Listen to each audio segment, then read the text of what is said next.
Ladies and gentlemen, it's that time again. This is Jag, and this is the EPL and A-League Previews and Review Show.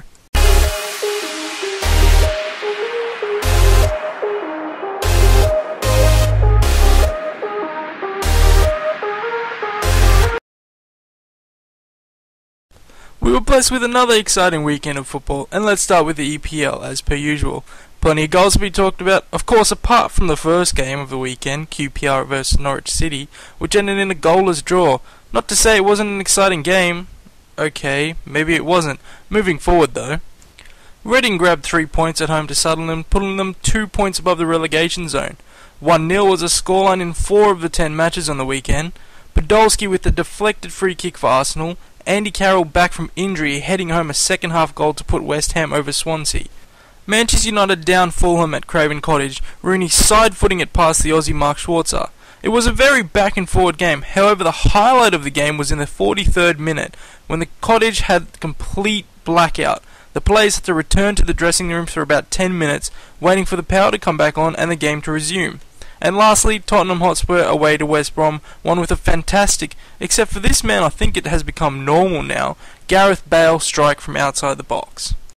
It ended Everton 3, Aston Villa 3 at Goodison, Everton coming back after trailing twice in the match, a great game which saw Benteke for Villa and Fellaini for Everton both grab 2 goals. Fellaini's goal in the 3rd minute of stoppage time grabbing the draw for Everton though. Things started to look up for Wigan after grabbing the lead from a set piece ended with a great header from the captain Caldwell. But Southampton scored 2 goals, one in the 64th and one in the 85th.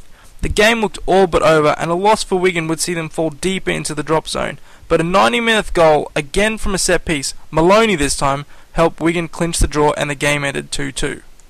My pick for match of the round from the last video was Man City at Etihad against Liverpool, and it came very close to being that. The first half saw 2 goals, the first being a basic tap-in for Edin Dzeko in the 23rd minute, starting the match and not coming on as a super sub this time. The second of the goals came from a great strike courtesy of the boot of Daniel Sturridge, a former Man City man himself, in the 29th minute. However, the second half saw a couple of amazing goals.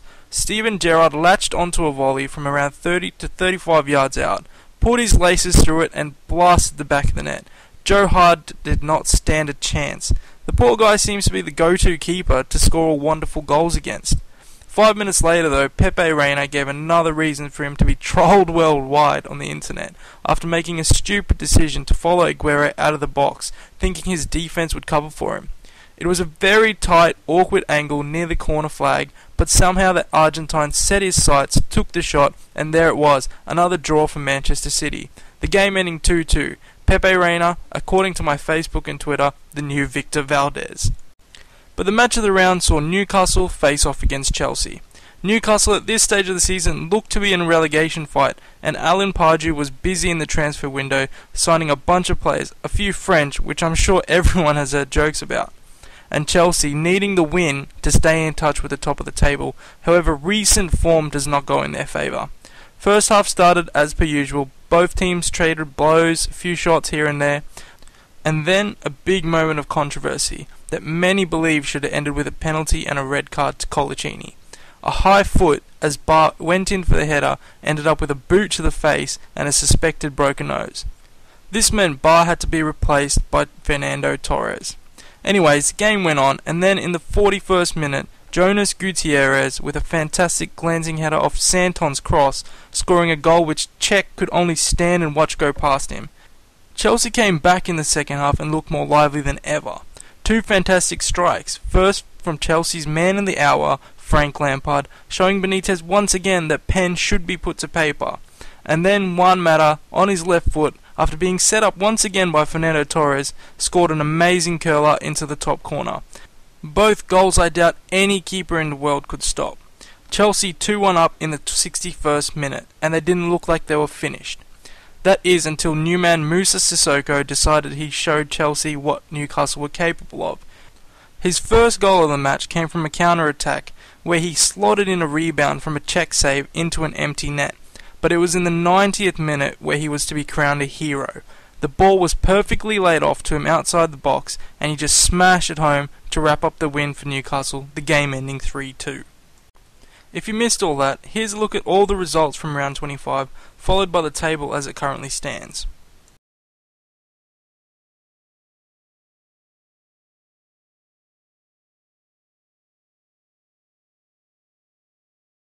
Now let's move on to the best league in the world, the A-League. Round 19 also saw plenty of goals for the A-League. First up was Brisbane needing a win against top of the table Central Coast Mariners.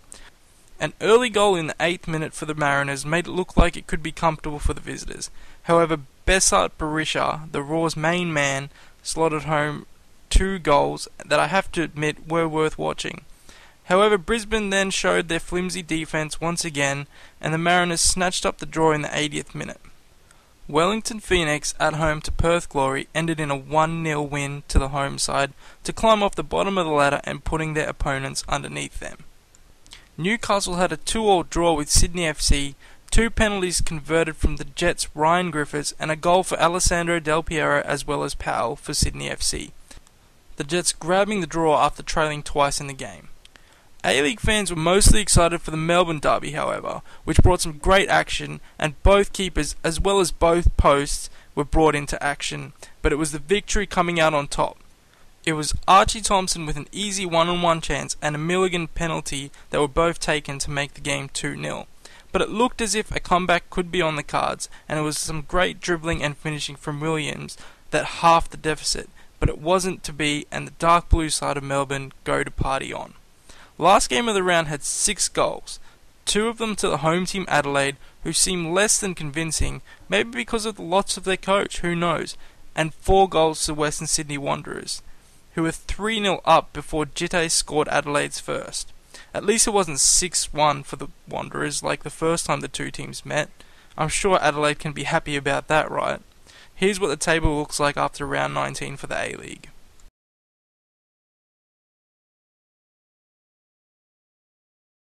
That's enough of your time taken up by me, anyways, and that's another dosage of the Jag effectively distributed. Sorry, I just thought I'd try and sound smart. Anyways guys, obviously no previews, that'll have to wait till maybe Thursday or Friday. Let me know how you think the show's going so far, and let me know in the comments below or hit me up on Twitter or Facebook. Links will be in the description.